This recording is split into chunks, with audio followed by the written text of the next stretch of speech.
जय माता दी दोस्तों। गुप्त नवरात्र की द्वितीय दिन की आराधना माता तारा की जाती है। भगवती काली को ही नील रूपा होने के कारण तारा कहा गया है। वचनांतर से तारा नाम का रहस्य यह भी है कि सर्वदा मोक्ष देने वाली, तारने वाली, इसलिए इन्हें तारा कहा जाता है।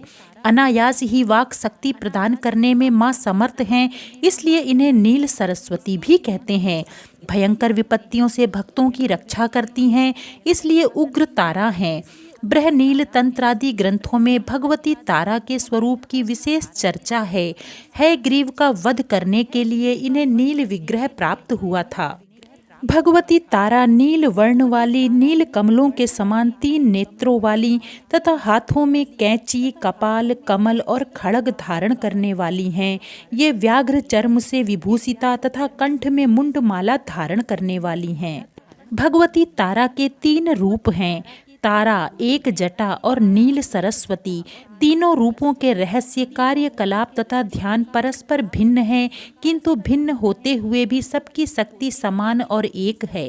भारत में सर्वप्रथम महर्षि वशिष्ठ ने तारा की आराधना की थी, इसलिए तारा को वशिष्ठाराधिता तारा भी कहा जाता है।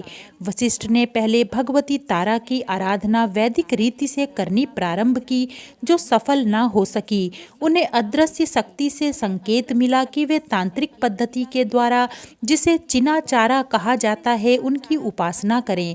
जब वशिष्ठ ने तांत्रिक पद्धति का आश्रय लिया, तब उन्हें यह सिद्धि प्राप्त हुई। यह कथा आचार तंत्र में वशिष्ठ मुनि की आराधना उपाख्यान में वर्णित है। बिहार के सहरसा जिले में प्रसिद्ध महिषी ग्राम में उग्र तारा का सिद्ध पीठ विद्यमान है।